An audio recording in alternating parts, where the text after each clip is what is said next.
Assalamualaikum warahmatullahi wabarakatuh. Saya Ahmad Dimas Fahri dari kelas 2B Jurnalistik. Pada kesempatan kali ini, saya akan menjelaskan tentang pertumbuhan dan perkembangan dan keruntuhan dari sejarahnya dinasti Umayyah dan dinasti Abbasiyah. Dalam perjalanan sejarah peradaban Islam, dinasti Umayyah memegang peranan yang penting sebagai dinasti pertama dalam pemerintahan Islam pasca Khulafaur Rasyidin. Dinasti ini mengalami fase pertumbuhan, perkembangan yang gemilang, hingga akhirnya mengalami keruntuhan. Untuk lebih lanjut, mari kita kupas lebih detail lagi. Pertumbuhan dinasti Umayyah.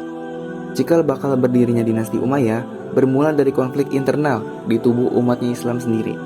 Pada tahun 661 Masehi, pecahlah perang Siffin antara kubu Muawiyah bin Abu Sufyan melawan kubu Ali bin Abi Thalib. Setelah itu, memenangkan perang tersebut. Muawiyah pun memproklamirkan dirinya sebagai khalifah dan mendirikan dinasti Umayyah di Damaskus. Kemudian dijadikan sebagai ibu kota kekhalifahannya. Muawiyah pun juga memperkenalkan sistem pemerintahan barunya, yaitu monarki ataupun turun-temurun atau kerajaan. Di bawah kepemimpinannya, wilayah kekuasaan dinasti Umayyah meliputi Jazirah Arab, Syam, Suriah, Palestina, Lebanon, dan Mesir. Dengan adanya perluasan wilayah yang agresif, Muawiyah pun berhasil mempersatukan seluruh wilayah tersebut di bawah satu naungan dinasti Umayyah. Selain ekspansi wilayah yang luas, dinasti Umayyah juga mengembangkan peradaban Islam dalam berbagai aspek-aspek, seperti arsitektur, ilmu pengetahuan, administrasi, pemerintahan, dan seni. Berikut beberapa contoh karya arsitektur yang monumental, yaitu ada Masjid Quba Al-Sakhroh di Yerusalem dan Masjid Damaskus yang megah dan mewah. Dalam bidang administrasi, sistem pemerintahan dan birokrasi yang teratur juga mulai dikembangkan di dinasti Umayyah ini. Namun, di tengah-tengahnya perkembangan yang gemilang dan pesat, benih-benih keruntuhan dinasti Umayyah mulai bermunculan, mulai dari faktor internal seperti praktik nepotisme, eksploitasi rakyat, dan gaya hidup yang mewah para penguasa yang menyebabkan menurunnya loyalitas rakyat terhadap pemerintahannya. Selain itu, gerakan-gerakan separatis seperti Khawarij dan Syiah yang menentang otoritas Umayyah juga semakin menguat. Dan faktor eksternal lainnya yang turut mempercepat keruntuhan adalah munculnya Bani Abbasiyah yang juga bersaing memperebutkan kekuasaan. Pada akhirnya, Perang Saudara pun akhirnya pecah dan dimenangkan oleh Bani Abbasiyah pada tahun 750 Masehi. Damaskus yang sebagai pusat kekuasaan Umayyah jatuh ke tangan Abbasiyah. Dari sinilah mulai kehancuran dinasti Umayyah. Namun, salah satu cabang keturunan Umayyah masih bertahan di Andalusia atau Spanyol hingga abad ke-15.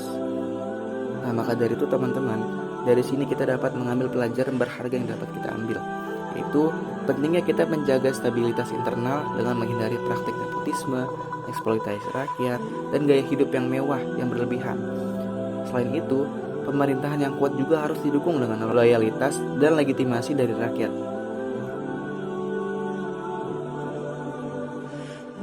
Nah, selanjutnya, setelah keruntuhan dinasti Umayyah, muncullah kekuatan baru yang mengambil alih kekuasaan di dunia Islam, yaitu dinasti Abbasiyah. Dinasti ini memerintah selama hampir 5 abad lamanya dan memberikan banyak kontribusi dalam pengembangan peradaban Islam. Berikut adalah penjelasan yang cukup rinci mengenai pertumbuhan, perkembangan, dan keruntuhan dinasti Abbasiyah. Pertumbuhan dinasti Abbasiyah. Cikal bakal berdirinya dinasti Abbasiyah ini bermula dari gerakan perlawanan terhadap dinasti Umayyah yang dianggap telah menyimpang dari ajaran Islam yang sebenarnya. Gerakan ini dipimpin oleh keturunan Abbas bin Abdul Muthalib, yaitu paman Nabi Muhammad SAW. Pada tahun 750 Masehi, pasukan Abbasiyah di bawah komandonya Abu Abbas As-Saffah berhasil mengalahkan dinasti Umayyah dalam perang Zab. Kekuasaan Abbasiyah ini kemudian berpusat di kota Baghdad yang didirikan oleh Khalifah Al-Mansur pada tahun 762 Masehi. Baghdad ini menjadi ibu kota yang megah dan mewah yang menjadi pusat perkembangan peradaban Islam. Sistem pemerintahan yang dianutnya juga adalah monarki absolut, yang dimana kekuasaan tersentral pada khalifah itu sendiri. Selanjutnya, perkembangan dinasti Abbasiyah. Pada masa kepemimpinan Harun al-Rasyid pada tahun 786 hingga 809 Masehi dan putranya Al-Ma'mun pada tahun 813 hingga 833 Masehi, dinasti Abbasiyah mengalami puncak kejayaannya.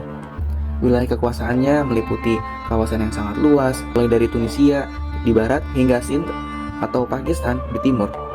Stabilitas politik dan keamanan juga terjaga yang memungkinkan berkembangnya peradaban dan Islam dalam berbagai bidang, yaitu ada bidang ilmu pengetahuan seperti matematika, astronomi, kedokteran, filsafat, dan sastra juga mengalami kemajuan yang sangat pesat.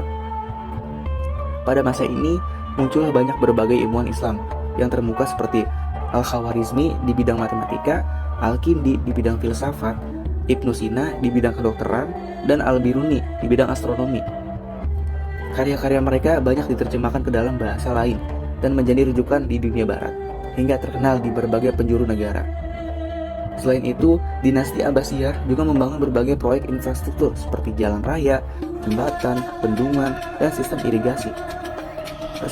Arsitekturnya juga berkembang dengan pesat, dengan dibangunnya istana-istana yang megah dan masjid-masjid yang indah seperti Masjid Agung Samara, yang membuat perekonomian pun menjadi maju dengan adanya jalur perdagangan darat dan laut yang aman. Keruntuhan dinasti Abbasiyah. Meskipun mengalami puncak kejayaan yang sangat amat pesat, Abbasiyah ini juga mulai muncul pada abad ke-9 Masehi. Faktor internal seperti konflik suksesi, kemunduran moral para penguasa, dan ketidakstabilan politik yang menjadi pemicu utama keruntuhan dinasti ini. Selain itu, serangan dari kekuatan-kekuatan eksternal seperti bangsa Turki dan bangsa Mongol turut memperparah keadaan tersebut. Yaitu pada tahun 1258 Masehi, Baghdad jatuh ke tangan pasangan Mongol di bawah pimpinan Hulagu Khan. Khalifah terakhir, Al-Musta'bim Billah, terbunuh oleh perpustakaan-perpustakaan yang memuat khazanah ilmu pengetahuan dibakar hingga rata dengan tanah. Dengan adanya peristiwa ini, menandai kehancuran total dinasti Abbasiyah setelah berkuasa selama 5 abad lamanya. Meski demikian, para ahli sejarah bersepakat bahwa dinasti Abbasiyah ini memiliki peranan yang sangat amat besar dalam mengembangkan peradaban Islam, yaitu dari tradisi keilmuannya yang berkembang pada masa ini menjadi titik awal kebangkitan ilmu pengetahuan di dunia Islam. Nah, dari sini kita dapat melihat dinasti Abbasiyah meninggalkan warisan yang sangat amat berharga bagi dunia Islam, yaitu tradisi keilmuan dan peradaban yang gemilang. Karya-karya ilmuwan muslimnya pun pada masa itu masih menjadi rujukan hingga saat ini.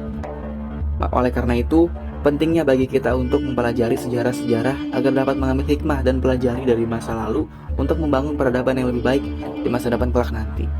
Baik, mungkin itu saja yang dapat saya sampaikan dan saya jelaskan. Kurang lebihnya mohon maaf. Wassalamualaikum warahmatullahi wabarakatuh.